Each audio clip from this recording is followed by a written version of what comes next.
Le projet de l'ONF a été depuis 2012 de réfléchir à comment mieux accueillir le public en forêt autour de Saint-Laurent.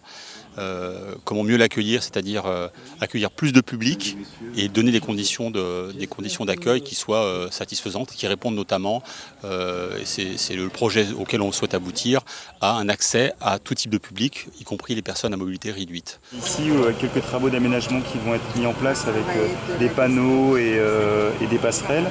Et là, vous avez le camp lorrain, donc c'est un des vestiges du bagne, justement. Donc le projet, l'idée est née en 2012.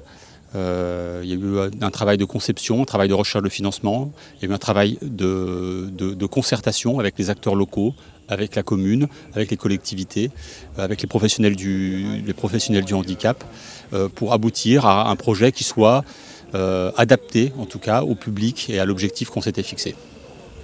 Donc aujourd'hui, le public saint-laurentais dispose d'un parcours pédestre et autres pour pouvoir s'adonner à plusieurs activités.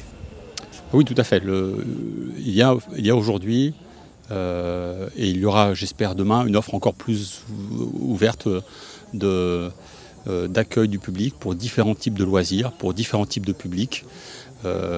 Et pas que un public saint-laurentais. Il y a effectivement le souhait aussi d'offrir une offre, d'apporter une offre touristique pour les touristes qui visitent Saint-Laurent, qui vont aller voir le bagne et qui vont aussi chercher des promenades ou avoir un loisir orienté vers la nature ou vers la connaissance de la forêt qui est relativement exceptionnelle.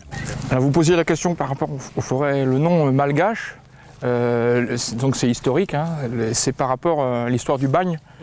Dans cette forêt, c'était principalement des gens qui venaient de Madagascar. Vos impressions, monsieur le sous-préfet? Magnifique promenade, alors très beau lieu organisé par l'ONF et j'espère que tous les habitants de la Guyane au moins et bien sûr des autres pays viendront le visiter. Très riche, très dense, beaucoup de plaisir cette journée. Voilà, je vous propose de retourner. Et on pourra, donc là les gens pourront y aller seuls. Pour le moment on est tranquille de ce côté-là. Mais nous on n'incite pas les gens à y aller seuls, déjà pas se perdre. Un chablis au travers d'un layon plus petit que ça, déjà on peut se perdre avec ça. Et on a un projet de se former en langage des signes pour emmener des gens, pour communiquer avec eux. Donc voilà. Est-ce que vous pouvez nous expliquer comment se déroulent vos visites ici? Alors au préalable les gens s'inscrivent sur une liste, on fait la visite autour de 10, 15 jusqu'à 20 personnes.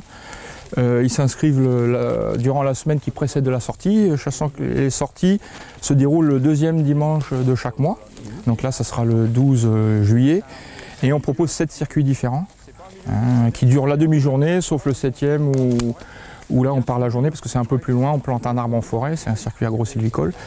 Et on a en projet, là, au mois d'août, il sera actif le nouveau circuit arboretum qui sera dans les Malgaches, où les enfants pourront planter un arbre en mettant leur nom, prenant le point GPS et prendre une photo. Ce sera un arboretum inclus dans un peuplement forestier naturel. Voilà. On fait ce genre de sortie aussi à la carte, hein, c'est-à-dire que si les gens arrivent à constituer une équipe en famille ou des amis, ils nous téléphonent et on convient d'une demi-journée ou d'une journée en semaine ou le week-end si tout le monde est disponible. Voilà.